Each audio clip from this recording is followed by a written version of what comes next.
Ladies and gentlemen, welcome to Hero Movie Podcast, your greatest source for superhero movie discussion in the multiverse. My name is Adam Portrais, and I'm joined by Keenan. Heidi didn't know Superman had masonry vision. And, of course, Bruce Leslie. I'm a prickly pear, and come on, Nuclear Man, trim those fingernails. Oh, that's right, everybody. This week we are doing Superman 4, The Quest for Peace. We've covered many a Superman film on this here podcast, but we haven't done this. We haven't done Superman 2, so we're going to have to go back and do that at some point. But this one, I think, is special in so many different ways of the term special. Oh, yeah. So it's strap on, kids. It's going to be an exciting adventure. So first of all, I got to say this. This is, of course, listener appreciation. I love it. Listen, you keep your spoilers to the end, young man. This is going to be I will not. All right, fine then. All right, well, let's just stop the show first. Let's just quit. But here's what we're going to do. It is Patreon month over here, Listener Appreciation Month over on the HMP, and let me tell you, kids, it's going to be an exciting time, because not only do we have 5 full weeks in May, but one of those weeks, get this, one of our patrons will actually steer the ship HMP all by their lonesome. Just one person. They're going to say what we're going to watch, and then we're going to watch it, and it's still a little bit scary to me, I'm going to be honest. But as long as it's not Rap Finka Boo Boo, we'll be okay. That's always been trying to goal for that. So let's do this right at the top of the show here. I've got all the people. There are 24, I think, 23, 24 people that are out on our patreon.com/HMP supporting this show. So people from all levels. I've got the hat here. I don't know if we can. There we go. That's old-timey radio there. Yeah. That's a sweet-sounding hat. That's a hat full of names right there. This first week, and again, prizes the entire month of May. This first prize is going to be an HMP sticker set. So the people that do our T-shirts and stuff like that recently just came out and said, "Hey, we're doing stickers and stuff as well. We're going to get you a handful of stickers there that have a lot of the HMP logo and a couple of the other." Logos that we have and stuff going on. Kingpin as a posse, I want to see that someplace, in public. That would be amazing. So hopefully at Shepard Ferry's house. And make sure that he does not sue me. I combined 3 elements when I did that. So it's an homage, if anything. Lawsuits all around. But then again, I think a member of this show happens to know of that person, so I'll just leave it at that, and I don't think that I would, I think I'll be all right. I think we're fine. So let's dive into the old Patreon hat here and find out who is going to be the first recipient. Hat name pulled out. Oh, Eppolonius, you are going to be the first recipient on the Patreon Month O Stars here, my friend. Why don't you just drop us an email, heremoviepodcast@gmail.com, and we'll get your address, send you out some stickers and all that kind of good stuff, man. So we really appreciate that. And it being the month of May and everything, like I said, we're just going to keep on going with this. And if you'd like to join the crew, guess what? There's still time. Just head on over to patreon.com/HMP. I believe next week we'll be giving away the review, so that'll be fun. All right, it's gonna be good. It's gonna be good, man. We've never given away this kind of power to people before, and part of me is like excited, part of me is very, very scared. Maybe I'll finally get to see Dr. Giggles. Maybe. There's so many. Probably not, though. It's probably. Look, my guess is it's going to go one of 2 ways. It's either going to be something that's like super simple, super easy, super what you would have figured, like Dark Knight or something like that, or it's going to be something that's so far off the beaten path that we may have never even thought about it in the first place. So, yeah, I'm curious. But we need to open up the old mailbag here, because last week, boys, we had quite the episode, and we got quite the email on account of it. So let's open up the mailbag. Gee whiz. Bale's here. Alrighty, so this email is entitled Conan the Barbarian, episode 154, and it reads as follows. I hardly know where to begin, but here we go. I apologize ahead of time. This is a very personal and self-indulgent email. First of all, James Earl Jones's hair in Conan the Barbarian is the best thing ever, not the worst, Adam. Fair enough. Yeah, I agree on that one. When Bruce, this is amazing. You're going to love this, Bruce. When Bruce compared Conan to a proto Burt Reynolds, I lost it. I almost fell out of my chair. I was at work listening, and I could hardly contain myself. Not only was it an hysterically appropriate observation, it really meant a lot to me, both as a Conan and Smokey are forever linked in my mind already.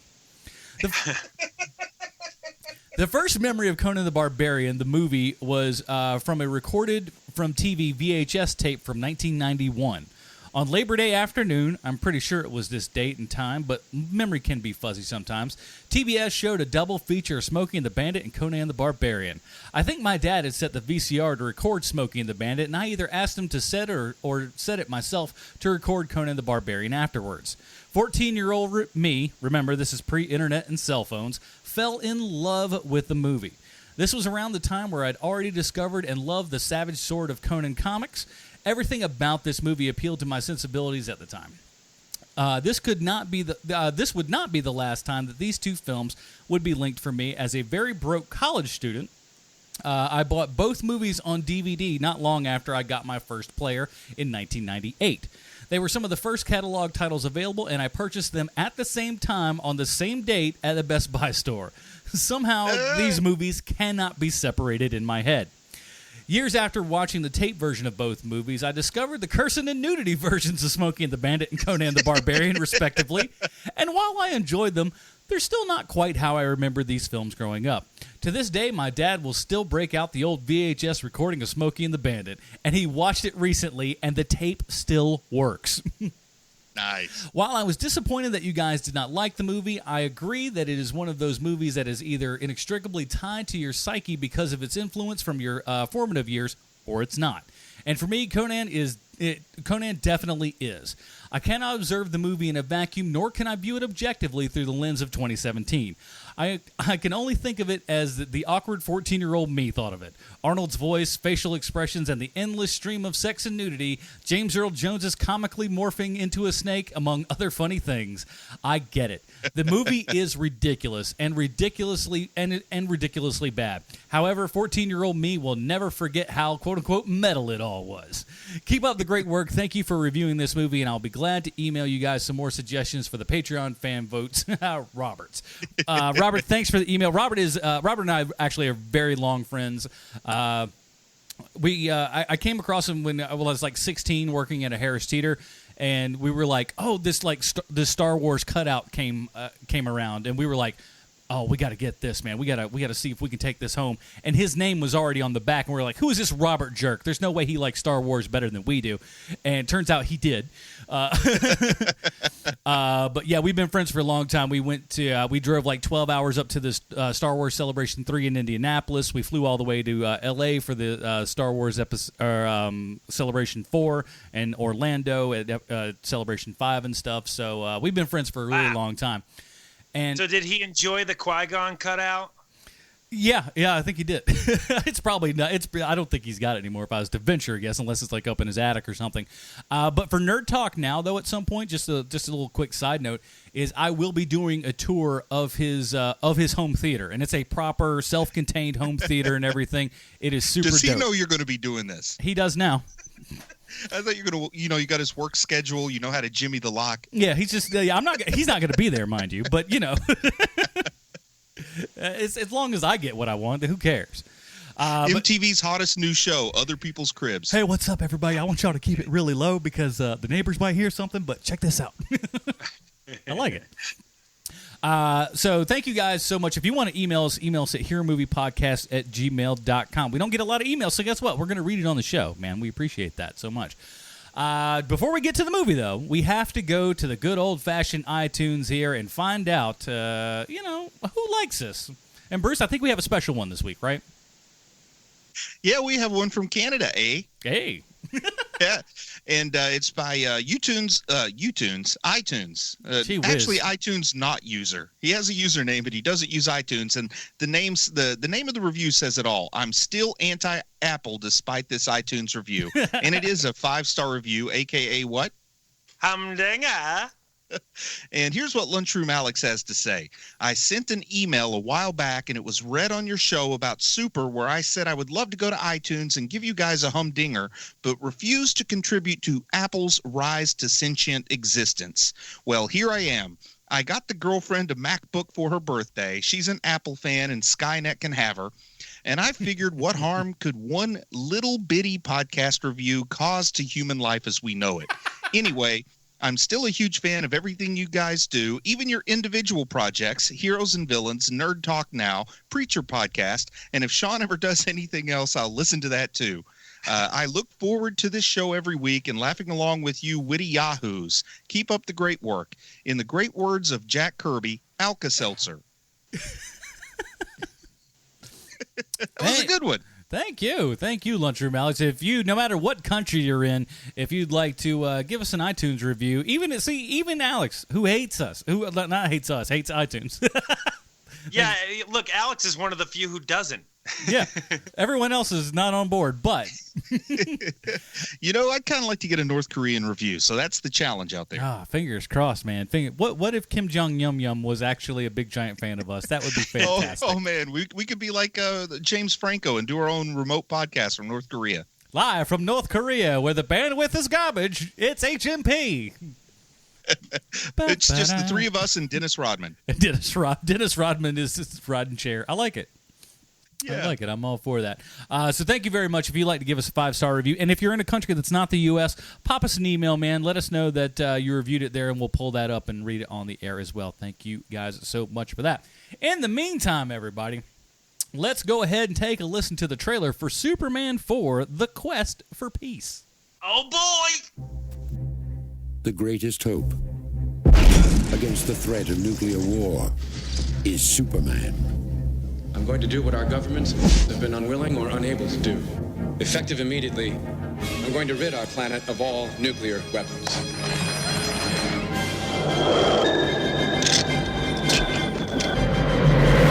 The greatest threat to Superman is Lex Luthor. Smarter than I thought. We can make the world safe for war profits. He's created the ultimate weapon to annihilate the Man of Steel. You'd risk worldwide nuclear war for your own personal financial gain. Nobody wants war. I just want to keep the threat alive. Dude of Steel. Where are you gonna get it? You know you're a workaholic, but you stop and smell the roses, huh? Superman 4, Christopher Reeve, Gene Hackman, Jackie Cooper, John Cryer, with Mariel Hemingway and Margot Kidder as Lois Lane. Superman 4, his most important adventure, the quest for peace.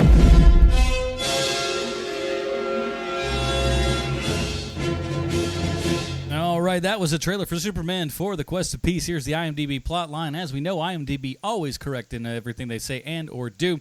The Man of Steel crusades for nuclear disarmament and meets Lex Luthor's latest creation, Nuclear Man. This is, of course, starring all the people that the guy in the trailer just said, directed by Sidney J. Furie.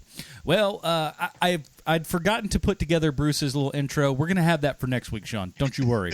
I had to, because I was like, well, maybe I got to bust out the guitar. I knew it. Well, you were right, as always, sir. So, Bruce. And in all fairness, I had forgotten too until you just said that. Yeah, it wasn't until about 4 hours ago, and I'm like, oh, I don't have time to go do that. I meant to.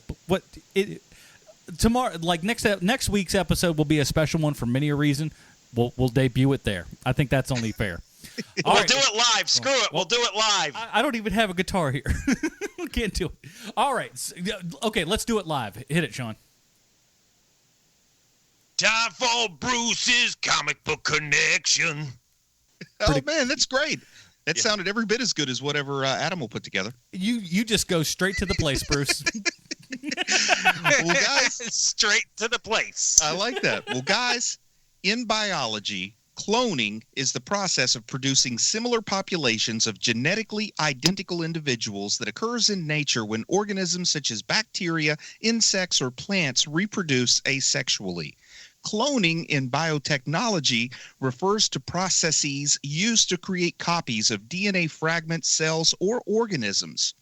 Now, the term clone was invented by J.B.S. Haldane, and it's derived from the ancient Greek word klon, which means twig, referring to the process whereby a new plant can be created from a twig.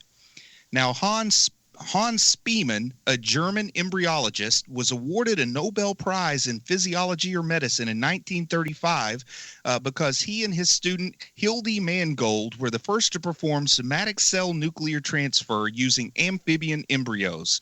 That was one of the first moves towards real-world cloning as we think of it. Now, not to be outdone by Germans, an American scientist happened to invent something called a duplicating ray. And when he was demonstrating this duplicating ray to Superboy, an accident caused the ray to duplicate the superhero. Now, the copy quickly became labeled Bizarro, and it was a flawed imitation. It possessed this chalky white skin and childlike erratic behavior. Years afterward, Superman's arch foe Lex Luthor recreated the duplicating ray, and he used it on Superman, hoping to control the duplicate. Now, the Bizarro that was created was confused. It stated, "Me not human, me not creature, me not even animal. Me unhappy, me don't belong in world of living people. Me don't know difference between right and wrong, good and evil." Same thing I've said a few times. But anyway, Luthor is arrested by Bizarro for recreating him, but then he starts to forget everything because he tries to be Superman, and it doesn't work real well. He creates a lot of havoc in the city of Metropolis, almost exposes Superman's secret identity as Clark Kent, and eventually Bizarro falls in love with reporter Lois Lane. She uses the duplicating ray on herself to create a Bizarro Lois, who's instantly attracted to Bizarro. Then the Bizarros leave Earth together. They find a home planet that became known as Bizarro World and was shaped like a cube, if Super Friends can be believed. Now, after the events of Crisis on Infinite Earths, Lex Luthor ordered his scientific team to create a clone of Superman. The process results once again in a flawed copy, which gets named This Bizarre, Oh, Forget It, and quickly becomes Bizarro.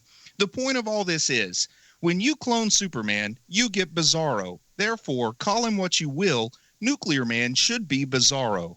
Now, in late 1987, DC Comics prepared a comic book adaptation of Superman 4. It was scripted by Bob Rozakis, and it was penciled by Don Heck of Mad Magazine fame.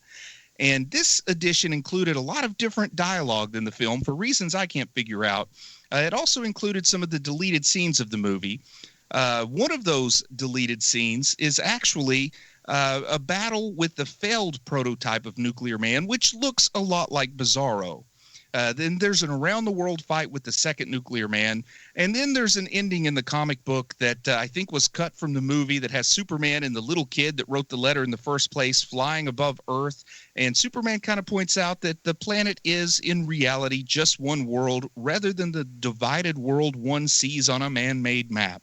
Now, I've never read this comic, but it's probably better than the movie because, come on, guys, what isn't? Not a whole lot. Now, this I don't know. Maybe this comes as a surprise. Maybe it won't. I think of all the Superman movies, this is the one that I've seen the most. Wow, really? Yeah, I think if I'm to venture, that is odd, man. That is really, really odd. Well, I think it goes back a lot to what Robert said in his email. This was just something that we had taped off of television or something, and that was just, you had a VHS tape there and you just watched it. And honestly, I think that's where it really came from, is that I didn't have a whole lot of choices. We didn't have a lot of money, so it was just like, hey, here's a Superman thing, so I'm going to watch it. I never really thought it was great, but it was Superman, Well, we had this on VHS, but I did not watch it more than once. But Sean, how did you see Superman 4 for the first time? Like I'll be honest, I totally didn't even know that it had come out. Talking about movies that are on VHS around the house. When I was growing up, this probably would have been about 1990 before I ever saw this movie. And I would spend the school year with my mother, and I'd spend the summers with my father. And when I was at my mother's house, we didn't have cable. We didn't have HBO. We didn't even have a VCR. So in the summers, during the day when I had nothing to do, I would dig through my dad's like home recorded VHS collection, because on the free HBO weekends, he would like record all 48 hours of that free weekend, no matter what they showed. And I looked at one of the tapes and it said Superman 4 on it. And I was like, man, what's going on? My dad's an idiot. There's no Superman 4. This must be Superman 3 or something. I'm going to watch this. I kind of like that Richard Pryor guy. And then I pop it in and I see this.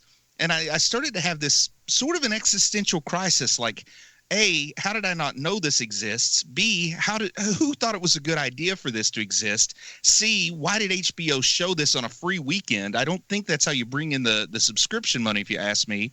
And then I guess D, why hadn't my dad felt it necessary to tape over it yet? But I was really, really surprised that I had no idea that this movie was released theatrically, which I'm assuming it was. Yeah, I'm fairly certain that it was. The way that I saw Superman 4 the first time, I grew up with Mark Pillow, the guy who plays Nuclear Man.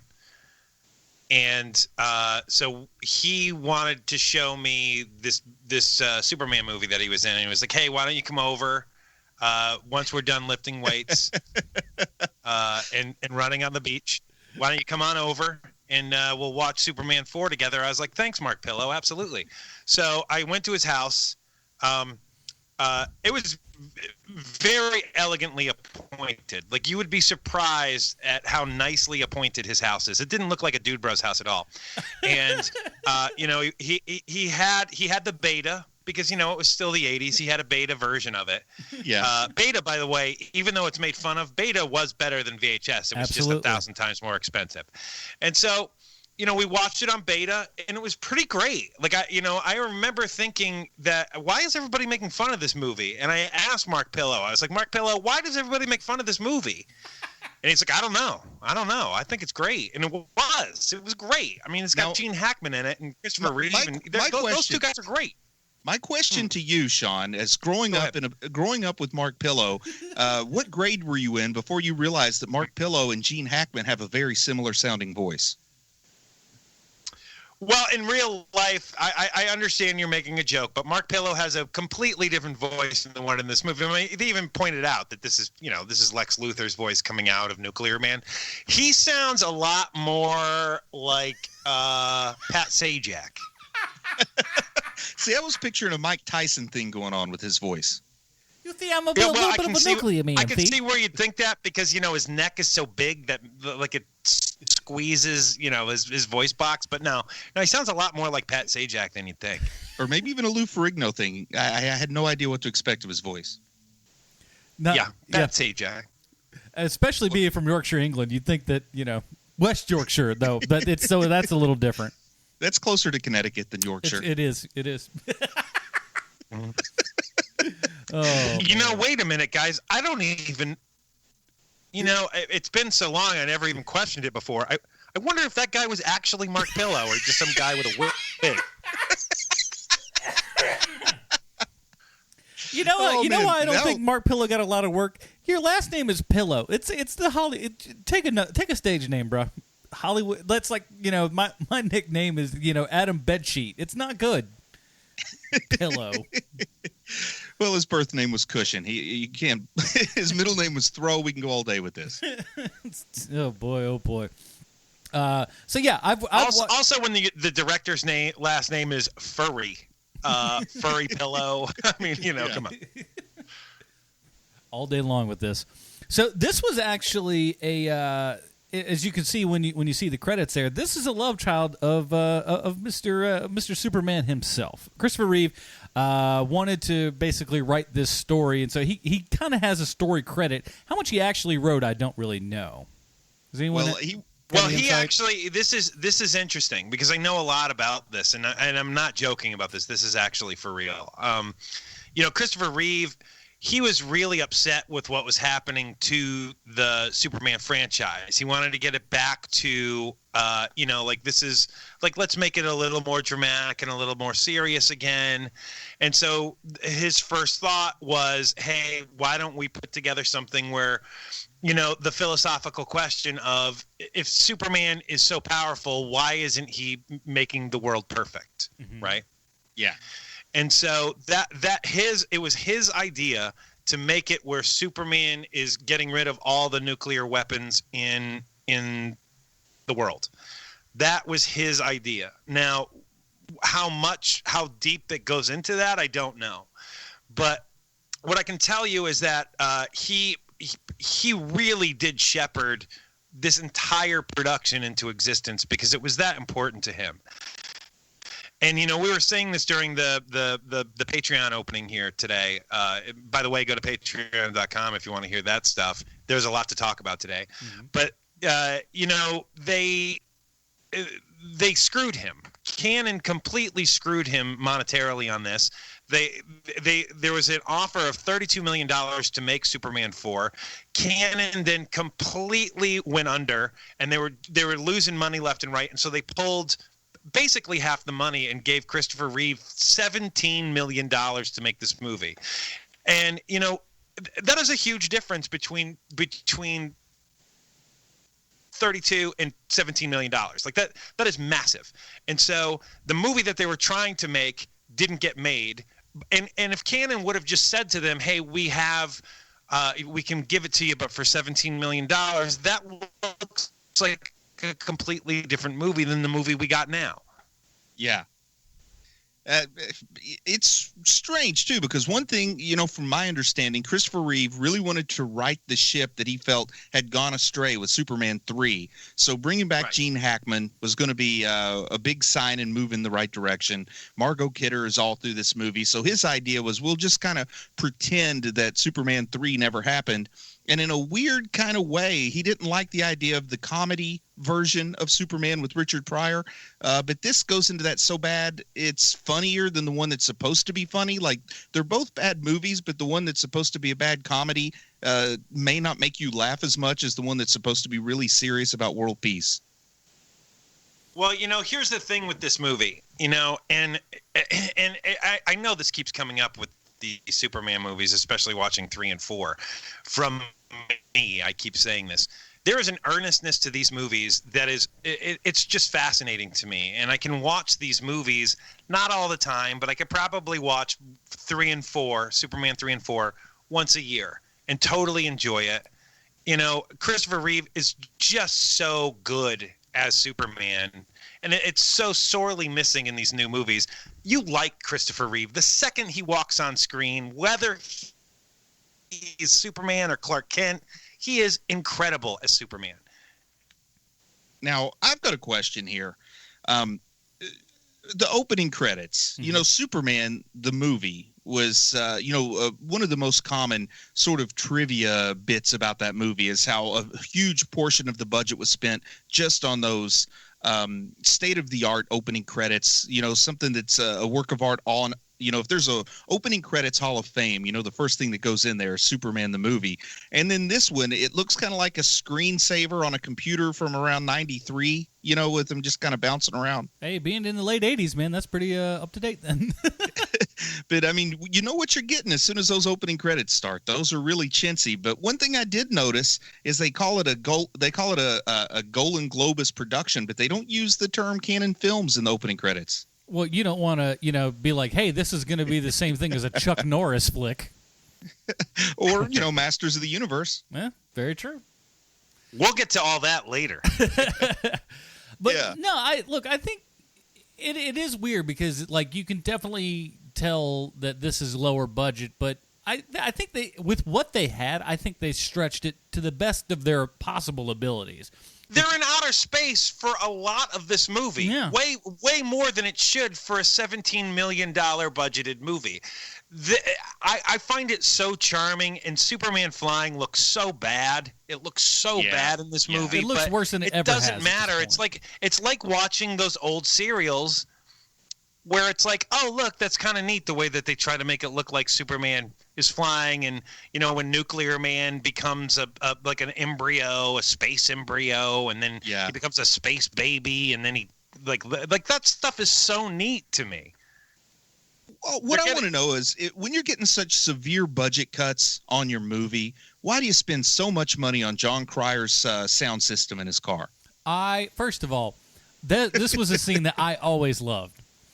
Now I'll be honest with you because I'm a bit younger, growing up and everything. John Cryer didn't mean jack squat to me, right? I was never watching John Hughes films because I was just too young. Okay, because he meant something to me. Exactly, it means something different for everybody. Because this was one. Because honestly, I don't think I've seen this film since I was probably 12 years old, right? But going in this, I was like that. Like when I saw his name in the credits, I was just like, "What is John Cryer in this? That seems odd." And he pulled up, was like, "Oh my gosh!" I had no idea. I had not even known. And I love the character's awful, and that's what I love about it. It's just so. Yeah. He's just like he's perfect. That character is so stupid and so annoying, and just that kind of like just perfect 80s punk rock surf kind of amalgamation. It's weird. They give him this real rockabilly vibe in his costume and the car they put him in and the music he's listening to. But then he has a real Bill and Ted's Excellent Adventure kind of performance. So it's this odd John Cryer obviously knew how to do like the Valley kind of thing, but then the costumer and the director really wanted this sort of Stray Cats fan, I loved everything about it. Did you like the speakers on his convertible I never knew it was so easy to break out of a chain gang either, that you just drive up to it. Just drive on up on your Cadillac. Back at the farm, man. Back at the farm when Superman refuses to sell the farm to somebody unless they too want to be a farmer. First off, man, if anybody out there has ever tried to get out from under a house, you don't care if they want to turn it into a landfill filled with illegal nuclear waste. You just want to get out from under it. So in a movie about an alien chicken cutlet that's powered by the sun, I find it too unbelievable that he wouldn't just sell the house. This is real Dust Bowl. That farm does not look prosperous. No. But when he goes into the barn and kicks open the old space shuttle that he came down from Krypton, I was absolutely shocked that Marlon Brando didn't return for this movie. Well, I'm surprised. I know you made a joke there, but I'm surprised that they shelled out the money to keep the John Williams score. Well, my guess is they because John Williams is credited for the score, and then there's the adaptation of it, because the majority of the score for this movie is just riffs on the Superman theme. On all the themes that John Williams had previously kind of established and everything. So I think they took like the main, the bones of it and just kind of fleshed it out from there. But it still works. And I kind of wonder, I mean, I don't know how the music side of the industry works, but I always kind of get the idea that, with the first movie, when he does that initial theme and they know they may want to use it again in the future, that they buy the rights in perpetuity or something. I mean, I'm sure he gets some kind of residual, but I imagine there's a big paycheck up front, and then they can kind of use it as much as they want on the back end. As is my understanding, he'll get like a small cut, like you said, in perpetuity for this, that, and the other, and if they kind of use it again.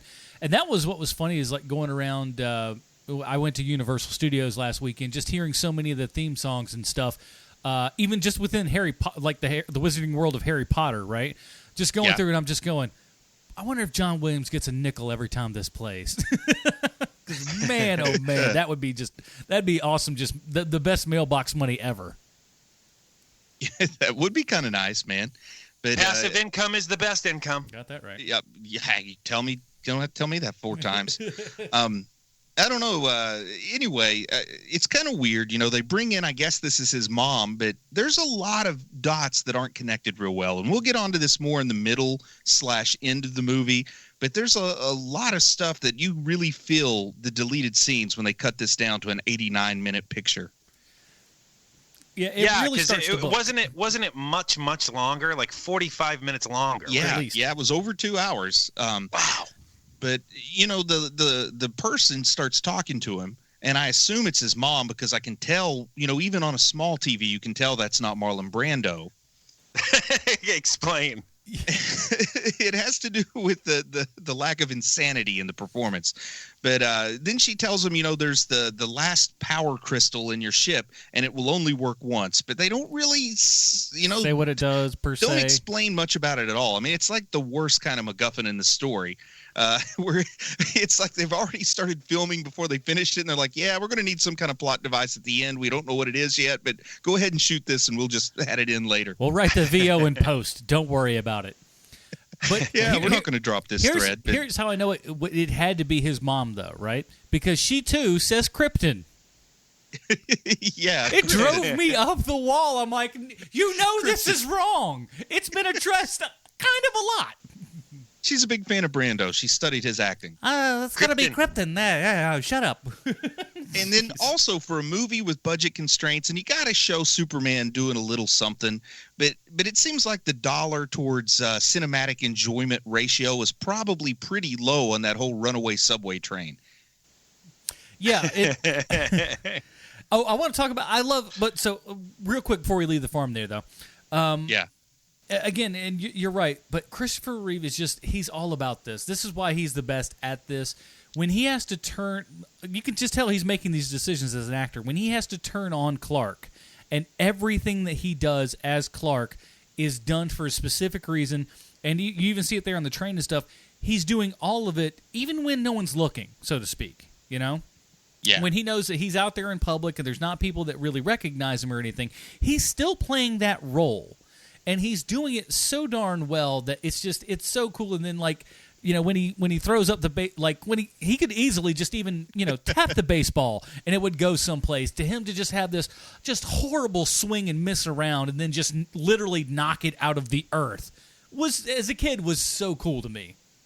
And I like it that the real estate agent that talks like Foghorn Leghorn and dresses like J.R. Ewing insists on playing a quick round of baseball before he leaves. Now, boy, that was really odd. I say, boy, what I want you to do is hit it right at your house. See if you can knock out a window. Here we go. I wonder if what movie this set was on before Superman 4, because Keenan is just infamous for that. Where this is our old set from Death Wish 3, or you know, whatever. It looks like the Grapes of Wrath.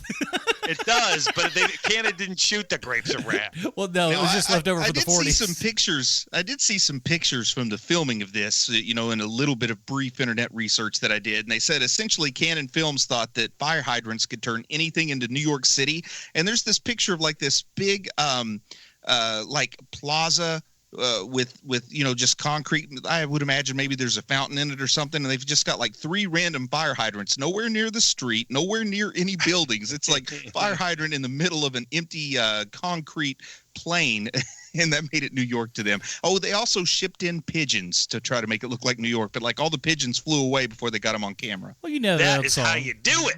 You remember that old song, When You Get Caught Between a Fire Hydrant in New York City? Yeah, good. They got to learn to tape the pigeons down with duct tape next time. They just fly. So what did you guys think of Gene Hackman in this movie? If there was scenery in it, he was chewing on it, boy. I love how. So all right. So at the end of Superman 1, which we reviewed in the very, very, that may have been like episode 2 of HMP or something like that. It's where the Stallone connection originally came from. That was the next words out of my mouth. But you know, we see Lex just take off the quote unquote wig because Hackman just didn't want to, you know, shave his head. And yet somehow the quote unquote wig here at this point is now just disappearing. I love his like, you know what? I'm just not going to do it. And you can just shut up. It's so great. I'm in it. You're welcome.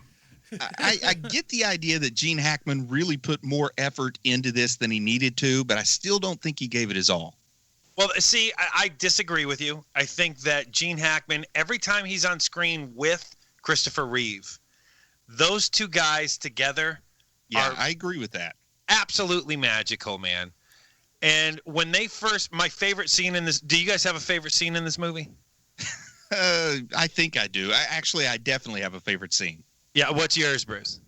It's when Nuclear Man drives Superman into the ground like a nail with his fist. I love that too. I love it. You don't know how many times a week I really wish I could just do that to someone. There could be no more satisfying way to end an argument than just taking your fist and driving them into the ground like a spike. The Magneto. Oh man, Bruce you comes know out what? Again. That brings up a good point. You may be the sneaky pick for angriest host of HMP, Bruce. I've always thought it was Adam, but you might be the sneaky winner there. Everyone goes towards me, but you're wrong. Anchor. It's Bruce's like. Here's the thing: in real life, Bruce is like a little bit more quiet, and those are the ones that you got to look out for because those are the dudes that'll get you when you ain't even paying attention. They're like, oh, he's nothing. There's no threat over there, and next thing you know, gone. So Adam, No, I'm sorry. Go ahead, Bruce. Go ahead. I was just going to say, nobody wants me to get bitten by a radioactive insect of any kind because I'm going straight Magneto. Yeah, it's coming out, man. It's coming out. So, Adam, what's your favorite scene? It's the hammering him down like a nail. Yeah. It's a nuclear man fight. It's terrible, but the kid in me just loved it. God, I just found it so enjoying. Like every time Nuclear Man's on screen, none of that's great. No, I don't believe they're on the moon for a second. What? But I love those fight scenes. I think they're so great. They're campy. They are just so fun to watch. If they only had those moments, like on a screen in a bar or something, I could watch that all the time. I know I could. Well, I'm sorry. Go ahead, Adam. Well, I've mentioned it before in this podcast. I honestly think if this movie could have been directed by Michael Bay, it would have been the most amazing thing ever. You better shut your mouth. Oh, it would be shut your mouth. Good, Well, son. Shut it. I've got a couple of debates. There are a couple of great movie debates. They're always going to be out there, the great timeless debates. And one of those that I find myself pulled into time and time again is who's better, Lenny Luthor or Otis? And I'm Team Otis all day long. Oh, Team Otis, come on. How is that even a fight? I think Adam's going to disagree with us. I'm going Lenny. Yep. See? Really? I'm the going Lenny. contrarian is contrary. What do you think about that? What a surprise. What a surprise. I'm going Lenny, man. But come on. It's like, but they still, I'll say this for all the stuff, they still have, it's still this horrible, listen, to this day, you can tell how big a nerdy nerd is when you turn to them and you go, Otisville? And they know exactly what you're talking about. Okay, the next great debate. There are 3 great debates in this movie, but the next one is who's hotter, Miss Tessmacher or the fat guy that owns the nuclear missile plant? I'm going option C, a young Jim Broadbent. Well, okay, now we're in because no one asked, but I'm going to tell. My favorite scene in Superman 4 is when Hackman shows up with the 2 ladies and he's like, "Excuse me, I've got to go talk to these 3 gentlemen." And he walks over to them and you've got Jim Broadbent, you got another guy, and then you've got Porkins from Star Wars. Yes. That is Porkins, man. That is So William Hootkins. That is William Hootkins. I know it is. I just looked it up on IMDb. It is in fact Porkins. So And great. can we all agree that he's sexier than Miss Tessmacher? Yes. Yes, I think we can. I'm giving Porkins okay. on that one. I'll do it. Yeah, I will say yes. Okay, and then my final great debate is Ernest Hemingway's niece or Hot Lips Houlihan, because we've got the Loretta Swit versus the, what was her name, like Lucille Warfield or Lacey Warfield. That was it. Yeah, it's Lacey Warfield. So we've got the Adam, Loretta you go Swit. first because I have a diatribe on this. So go ahead first, Adam. I'm going to, again, it comes back to being young and what you watched at the time. I'm going with Warfield. Hey, I'm Okay. going to say, and then I'll let you get your diatribe. But to anybody who has ever had to write a high school book report, you love the fact that The Old Man and the Sea is only like 95 pages long. So I'm going to hold up the Hemingway family tree and support Marielle here. Yep. I am also going Mariel Hemingway. Here's the thing. Mariel Hemingway has the weirdest, like, box-shaped head of anyone I've ever seen on movies before. Her head looks like she is part of Minecraft. It's Steve Hemingway. But with that being said, there is something so pretty about her, and especially in this movie, that if you can get past all the 80s Italian stupid fashion that she's wearing, she is breathtakingly gorgeous in this movie, even though she has a Minecraft head. Now, how do you feel about Margot Hemingway in terms of like how she sort of looks like Marielle, but not that much like her? I'm trying to. Because there used to be a couple of times when I would see Margot Hemingway in something, and I would think, well, Marielle Hemingway looks a little bit different. I don't know what it is. And I would realize it was Margot. But then, I don't want to talk too much because isn't Margot the one that, had an unfortunate turn of events about 5-10 years ago? I think so. No, that's Margot Kidder that you're thinking of. Margot Kidder was the one who went. bananas. Margot Hemingway, I think, may have followed in Ernest Hemingway's footsteps and taken her own life. A lot of them Really? have. A lot of them have, actually. So they've kind of, as morbid as it sounds, they've kind of kept the family tradition alive. I mean, it is what it is. Oh yeah! Wow, she's wow. I did. First of all, I didn't even remember that she was in They Call Me Bruce. I didn't even know that. I can't forget that movie for some reason. Yeah, why? Why would you? Yeah, wow, died 1996. I did not know that. Yeah, wow. I'm going her. I'm giving her the upper. So there's the upper hand real there. downer moment. But how about Way that to bring gym? it down, Leslie. Patreon.com/HM. How about that personal trainer in the gym that's like the least in shape person in this movie is the personal trainer in the gym. Come this way, Clarky. I know it. Christopher Reeve's abs are literally showing through the Superman costume. And then you have a guy who looks like the guy who played Spider-Man in the 70s movie as the trainer. See, I was thinking he looked kind of like Murdoch from Too Close for Comfort. No, for Too Close for Comfort.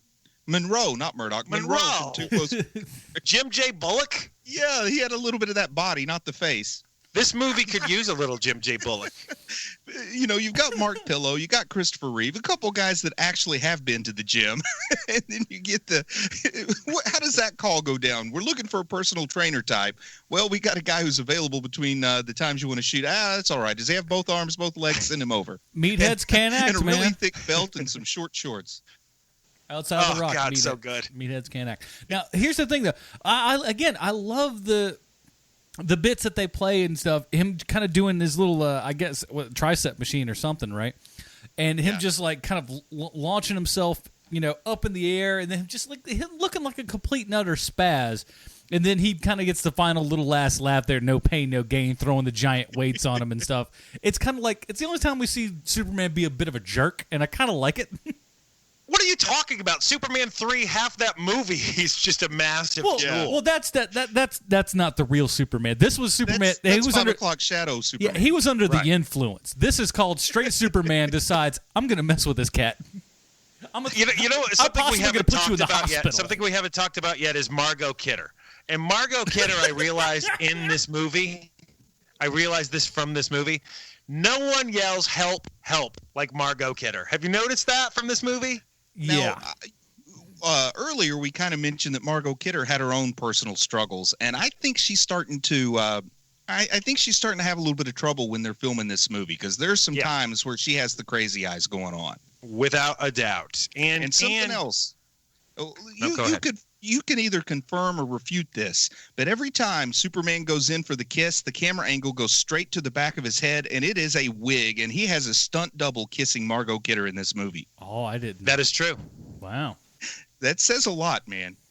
They did not get along in this movie. And when Margot Kidder was interviewed years later about it, she said she was having a difficult time with Christopher Reeve. And she said that he was becoming an egomaniac because he helped write the story for this movie. But Christopher Reeve, being such a wonderful gentleman, he was like, I don't remember that. I don't remember us having troubles on that set. Like, he's just being a nice guy. And she's like, and another thing. Yeah, from a lady who down to fifth every morning, I don't know that we really should... But I mean, she may not have even had her own teeth at the point she's making this movie, because I know when she did have her psychotic break and showed up in somebody's backyard, it came out, public news that she had only false teeth at that point. Right. But it was like, but you're right, and we've said this since the first Superman. She does seem like your crazy aunt who's just kind of going off the rails and smoking cigarettes and just, hi everybody, I'm here for the show. It's like, oh my God, you're crazy. She's really starting to show that she's losing it, and maybe that's because they didn't have the budget to do 15 takes or 500 takes or 2,000 takes, how many it takes to get a subdued performance from her, but you can tell she's struggling to hold it together in the takes that they used. And when they're flying, the harnesses were second rate compared to the other movies. Superman doesn't look great when he's flying, but she looks like somebody's Meemaw in their house coat, the way that she can't even keep her legs legs straight, can't keep her arms straight. I mean, she's really dangling from the harness pretty visibly, like you would imagine Aunt May, like the old school Aunt May flying around in the air. Let's talk about that flying scene. Because they go from like what Metropolis, which by looking at the skyline, we're going to infer that's New York, all the way over to San Francisco and back, and I think probably someplace else, all in a span how long? Hey, the man can fly fast enough to turn back time. He's Cher's favorite superhero, so they can make it to San Fran and back. I guess. And what kind of, does he have like, is this the weird, I never got this, like the weird just kissing power where it's just like, by the way, this is like a Superman roofie. You ain't going to remember none of this. Hey, how about the brick vision? He's got brick vision now. Listen, I'll take brick vision over. I'm going to kiss you, and you forget about everything we just did for the past, what one would assume would be 3 hours worth of flight time at minimal. I can deal with the mind-wiping kiss better than I can deal with shooting bricks out of his eyes into the Great Wall of China, and it matches perfectly. The masonry vision. Yeah, masonry vision. Like I said at the beginning, like that is one of the greatest special effects of any superhero movie ever. I don't care who you are. And I like brick vision. I like that they didn't even have like the proper budget to get a different shot of him because like his hair part changes. Did you notice that?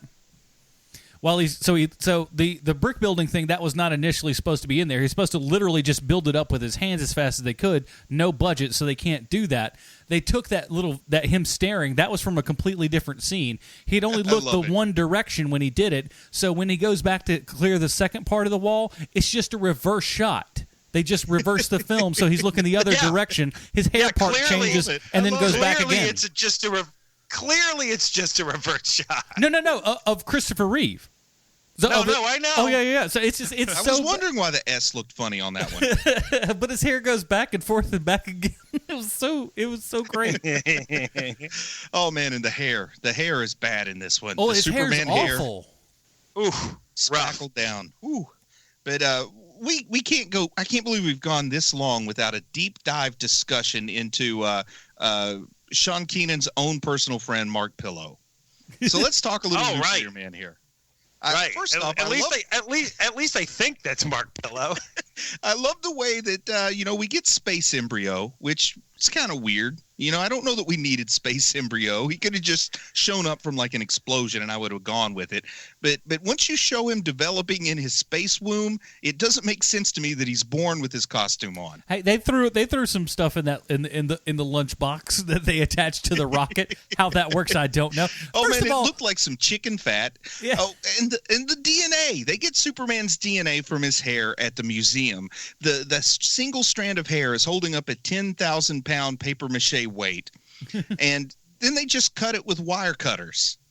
And I'm the kind of guy that gets under my skin. Like I'm supposed to understand that this is Superman's indestructible hair, but all Gene Hackman has to do is cut the hair with wire cutters, and he can take it. Like they should have at least gone to the trouble of showing him cutting through the weight below it and taking it that way. I understand why you're having problems with this, Bruce, but what you don't know is that Lex made those cutting shears from the rocket that made Superman come to Earth. Those are kryptonite cutting shears? Then what's he need Nuclear Man for? Cutting shears. What does he need Nuclear Man for? Just stabs Superman with it. Because he's cool? I always thought it was the hair that was connecting in between the top and the bottom there, so it just kind of like, I gave it enough. I give enough of a wide berth. But here's the thing that I don't get, is how, Lex has spent the last, we're going to say 10 years or whatever in the quarry, just, chipping away at rocks, as you do in modern day. And somehow he comes out and he just is a molecular genius. He just knows all this crap. He has the goods. It's like, I got a couple of beakers here. They've got colorful liquid in them. Sure, that's science, whatever. And they throw a bunch of crap in a lunchbox and just go, look, I don't know how any of this is going to work, but I know it's going to work, so we're just going to do it. And I also love that going no back one to questions. The escapes and turning the knob back, hitting rewind. The escape scene, the escape plan was they shoved the only two prison guards at this whole chain gang into a car, launched the car Thelma and Louise style off of this massive chasm, Then at the end, they climb back up to the top, and the only damage they've suffered is some white dust on their face. They go all Looney Tunes. I really like that. Oh, I knew you would because it's garbage. First of all, these guys should be dead. They're a villain killed you. Why do you have to just be like it was so? It's the so like. Well, he's a bad guy, but he didn't kill anybody, so it's okay. You could at least give him a bloody nose or a cut over his eye, right? Yeah, they gave him the Boss Hogg treatment. It's terrible. So if Lenny's car flew off the cliff, what was their conveyance for escape? Did I miss something? Like, was there another car hidden in a rock? They got into a truck or something, I think. Oh, okay. They might have escaped in the paddy wagon. I don't know. Something like that. I don't. All I know is they just at the same time go kill Superman right up, and they just go off into the sunset. Now, the next thing that catches me, Nuclear Man shows up. He is instantly in love with Lacey Warfield there, Mariel Hemingway, and I can't blame the guy for thinking she's cute, but for narrative purposes, at least the first draft, it was Lois Lane he wanted, right? I mean, the story demands that he wants Lois Lane, but people knew nobody was going to buy that. Well, here is the part, and this is actually for real again, is that one of the things that the writer spoke about in the commentary of Superman 4 is that Christopher Reeve knew that they needed a new generation of people, like a younger generation of people, because both he and Margot and Gene Hackman were getting older. And so to have Nuclear Man fall for Mariel Hemingway, to bring in John Cryer, all of these people, they all needed to be young so that they could grab a bigger demographic of people. And so I think on purpose, it never was supposed to be Lois Lane. I think it was always supposed to be Mariel Hemingway. Because also, it seems like if they were going to make a fifth one, Margot Kidder was probably not going to be in it. Yeah, I think that she's not in anything else. This is her last, her swan song of a performance. Right.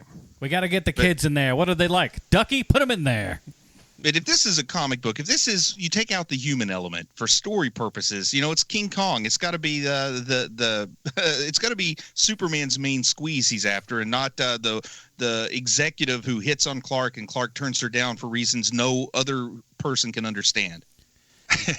But I want to say this too. It's like this movie also, for all of its wacky and zaniness and everything, has kind of a very early comic booky sort of feel to it. It really does. Yeah.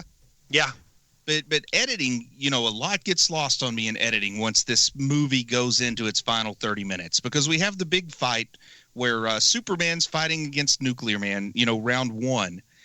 Superman's saving the Statue of Liberty. I think he gets scratched, and then he's sick, and then without any explanation, he's really old the next time we see him. And like I say, I feel like there was a plan to explain exactly what happened, but I guess you get scratched by Nuclear Man, Superman turns old. You really have to make some leaps of logic there. They didn't dig into it there is a deleted scenes part of the menu for the Blu-ray for Superman 4. I could not bring myself to watch those deleted scenes. I'm sure there's something in there for that, but I'm not going to watch them. And then, of course, the cure for old age is the last power of Krypton, which, once again, he goes and grabs it, and I assume, well, that's going to be what fixes it. But they never really explain this crystal. And she says you can only use it once, so she doesn't tell him what he uses it for. What if he uses it at that moment and he finds out that's the thing to make you older and wiser at a time you need wisdom? That would have been a bad match.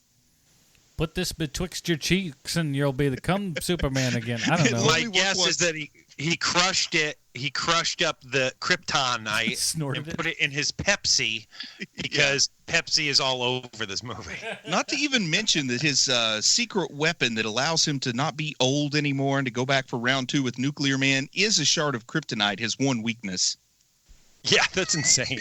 That's so nuts. Kryptonite. But, they've always been kind of weird with that, with the movies. Remember, in Superman 2, he picks up the kryptonite and it makes him strong again? They're all over the place with the kryptonite. Yeah, in Superman 2, it's not as good as the brick vision, but when he throws the logo off his chest and it becomes like Spider-Man netting, that's another leap of logic. Yes, pretty great.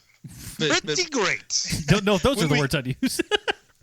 when we get fight round 2, Superman versus Nuclear Man, the rematch, I love it that his clever way of defeating him is the old shove him in an elevator trick, because I feel like that's one of Superman's moves I might be able to successfully pull off. Don't go there. I swear she's not in there. Oh, what are you doing, sir? I got you, fool.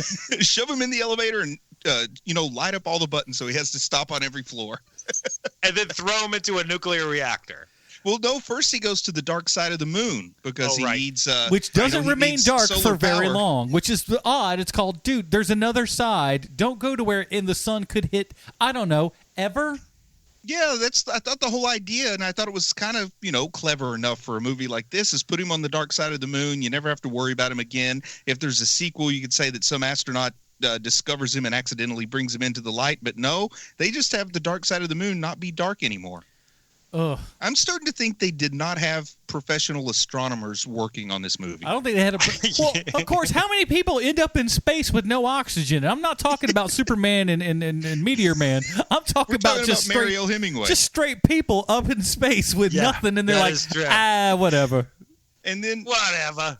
And then the way he finally defeats Nuclear Man is he actually moves the moon from its orbit to cause an eclipse. And, I'm no astronomer, but I'm going to guess that probably would have some repercussions. That would mess up the world's oceans like crazy, dude. Like that fast, something would happen. I don't know what. Worse, I mean, what if he just moves it too far, throws it out of orbit, and now it just becomes a really, really big meteor? You guys are nitpicking. I thought it was very clever, and I loved it. I loved every second. Oh, Superman just moved the moon. Very clever, Superman. Very clever, I said. And I think, I saw a summary of the plot, and I didn't get this from watching the movie. But by the end of this movie, watching it, man, I'm only watching it with one eye by the time we get to the end. But when he throws Nuclear Man into the nuclear power plant, I guess we're supposed to deduce that he's now producing electricity, like, for this whole city. I guess and they don't need more plutonium or whatever. Yes. I like how straight down the big giant tube there, right? It goes all the way down, and there's like an exhaust port. This is Death Star-esque. He drops them down, and then the nuclear garbage can lid closes on top.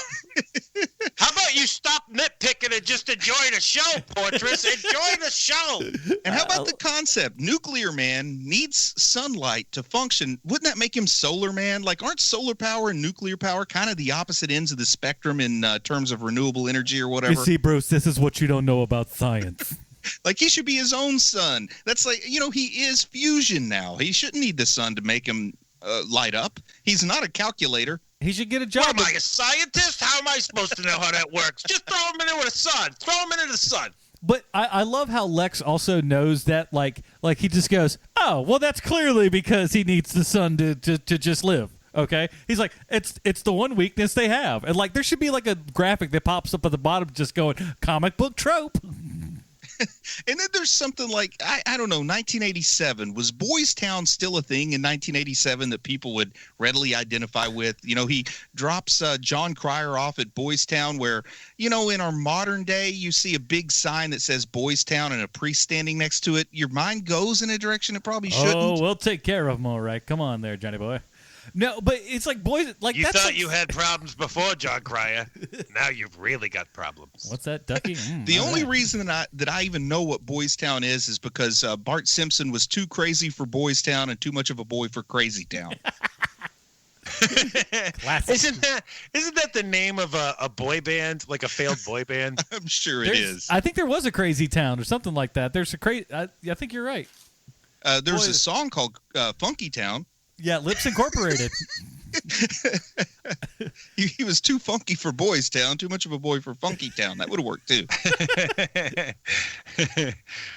Let's see what else. I did love that the elevator, like cables and everything, were pretty much made out of like nylon or something. They were super. Yeah. That was just corny. I don't know. That just stuck out.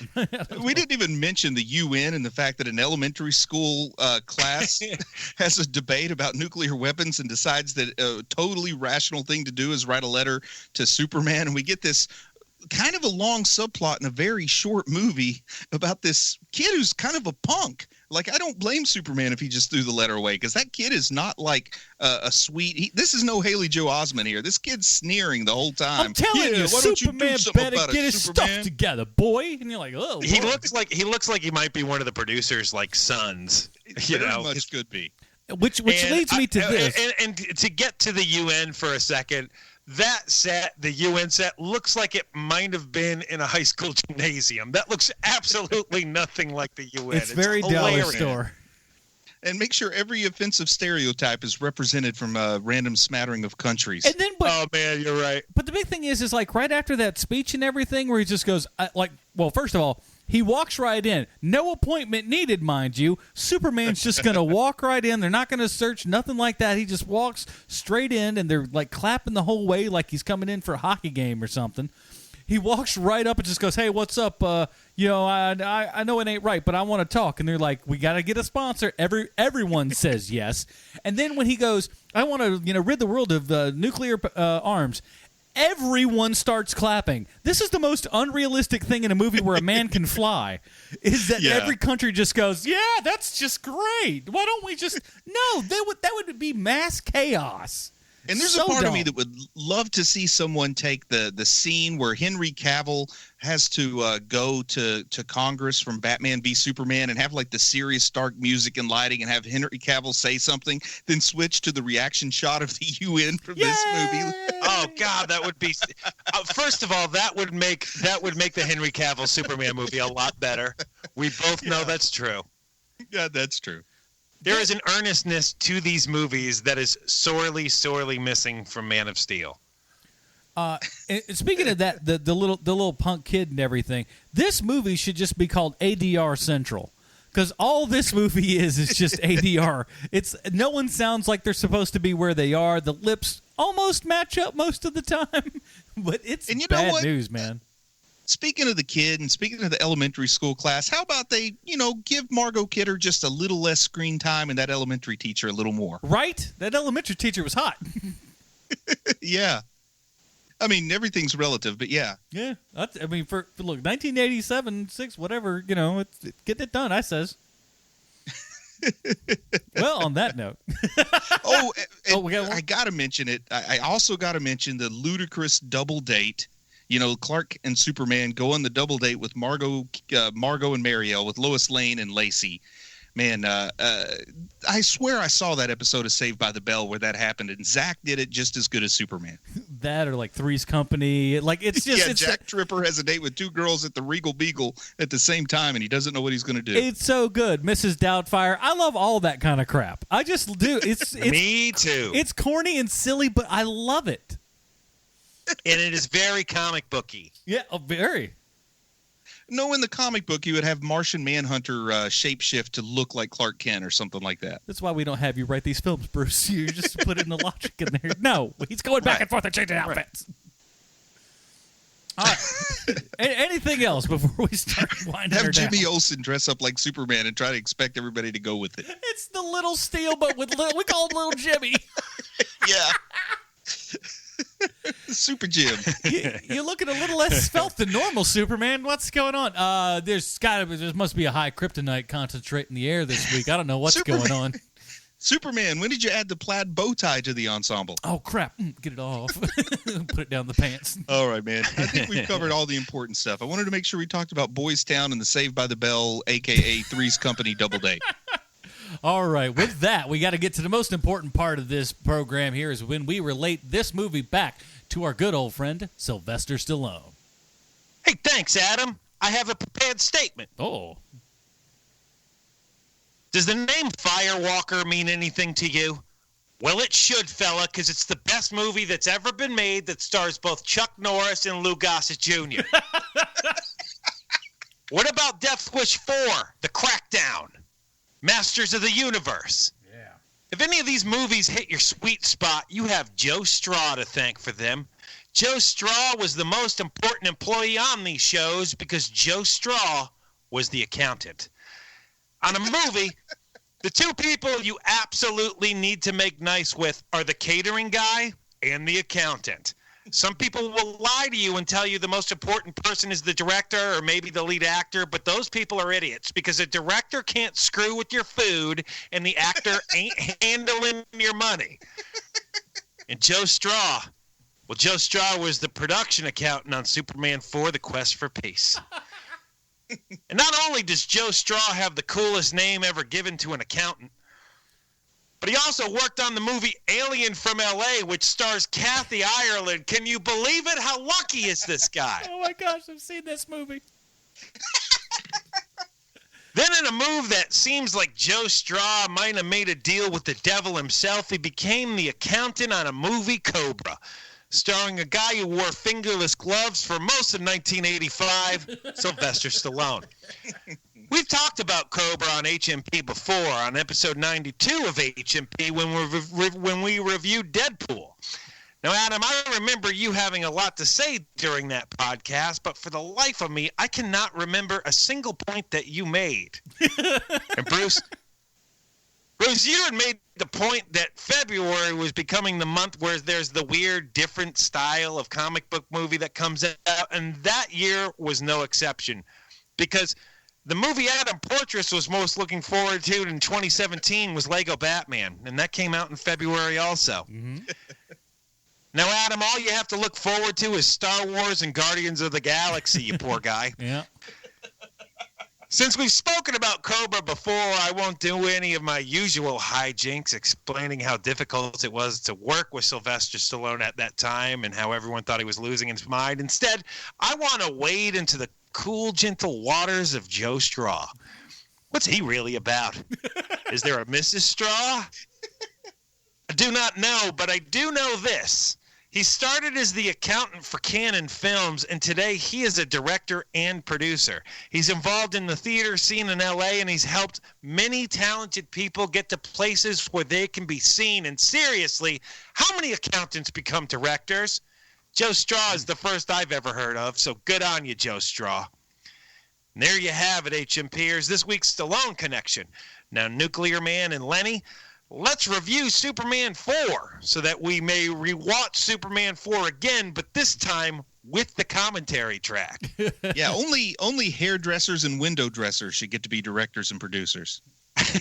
As always.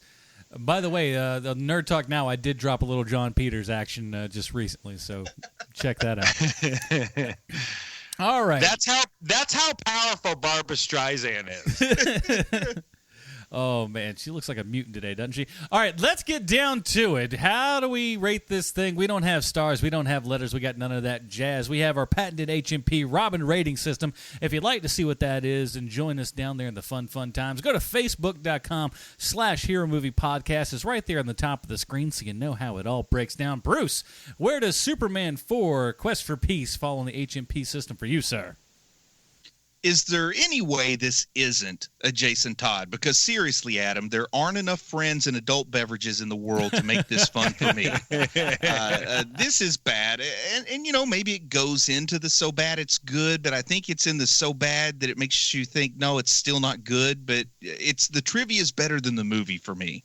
It's something that just doesn't really have any redemption for me. I don't know. I guess Hackman does a good job. I'm not as big of a fan of Lenny Luthor as you are, Adam. I just got to go with Jason Todd on this one. Fair enough. Keenan, what do you got? Bruce Leslie, you're a fool. I love this movie. I love it so much. It's so entertaining. It's one of those movies that I could totally have on in the background while I'm doing other things, look up every so often and go, oh, yeah, forgot about that part. Go back to what I'm doing. I love this movie. To me, this movie is a very high Jason Todd. No, very sorry. Damian Wayne. A very high Damian Wayne. When you said very high Jason Todd, I thought, wow, we're arguing over that. No. It is a very high Damian Wayne for me. You're absolutely wrong. I only have a smidge above you. I love this movie. I love Superman 3. I love the Incredible Hulk movies. I love the Peter Parker Spider-Man movies from the 70s. That is my jam right there. Like like those bad versions of those movies. That is exactly what I am all about all day long. I prefer Nick Fury. Of course you do. All right, so let me do this. For me, like I said, this is a movie. I think I've seen this Superman movie probably more than any of the other Superman movies, just because it was something that we had on VHS, and it's not great, but it's not. It's bad, but it is that bad that you can kind of laugh at it and have some fun with it. And I certainly did this go around. Like I said, I don't think I'd seen it since I was probably like 12, 13. And I didn't. It was funny how much I actually remembered, and like from like lines to just how it all works. And as stupid and terrible as it is, I got to go Stephanie Brown on it. It's not. It's enough of a time where I can recommend it if you're into this kind of just cheesy silliness and stuff, and very much of the era with which it was taking place for sure. If you find big giant shoulder pads on ladies sexy, this is your kind of flick, boy. Let me tell you, as long as my ladies look like linebackers, that's what I like about them. I split my time equally between Superman 4 and that lingerie football league. That's where the classy ladies come from. All right, well, that is it, everybody. Thank you guys so much. Thank you to all the patrons who helped fund this program. Again, this is your month and everything. Next week, we are going to actually go through and give one of you fine people that's remaining in this hat the glorious, I'm going to call it a responsibility for programming this here program. So, and don't forget to mention what movie we're reviewing next week. I'm going into it right now. Gee, don't forget about it, Portrais. Don't forget. Captain Underpants. Captain Underpants, it is. But no, we are going to be reviewing Guardians of the Galaxy Volume 2. I know so little about it. I don't know the soundtrack. I'm so excited for what I don't know. Oh, it's that's just lovely. Glorious. Super excited for all that kind of stuff. And so we'll definitely be doing that big show. And guess what, kids? Next week, not only is it going to be, continuing a Patreon month, not only is it going to be Guardians of the Galaxy 2, it'll also be 3 full years of HMP. That's how long. That is incredible. That's how long we've been doing this. It's kind of crazy. This dumb idea has lasted 3 years. Pretty impressive. Unbelievable. I think we've officially lasted longer than the original lineup of Oasis. That's true. This is true. But thank you guys so much for listening. Join us back here next week for Guardians of the Galaxy Volume 2. Bruce, in the meantime, where can we find more of your work on the internet this week, sir? Chubby Wizard still going strong. We got a bunch of TV shows coming back from like their third hiatus of the year and going into the finale. So we got a lot to talk about on Chubby Wizard. Dragging in the Needles, my book. Just changed a few things around with the way it's set up on Amazon. So now people who subscribe to Kindle Unlimited can read Dragging in the Needles at no cost. So I'm trying to make as many people as possible able to see it if they want to.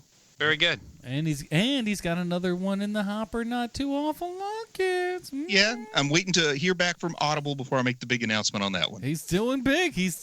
Stuff in the works. I don't know how he does it, but anyways. Sean, what do you got? You can find me on Twitter at Hero Movie Sean, and I've got my new podcast coming out called Was That Actually Mark Pillow? Each week we talk about whether or not the man who befriended me when I was a young boy was actually Mark Pillow or just some homeless drifter wearing a wig.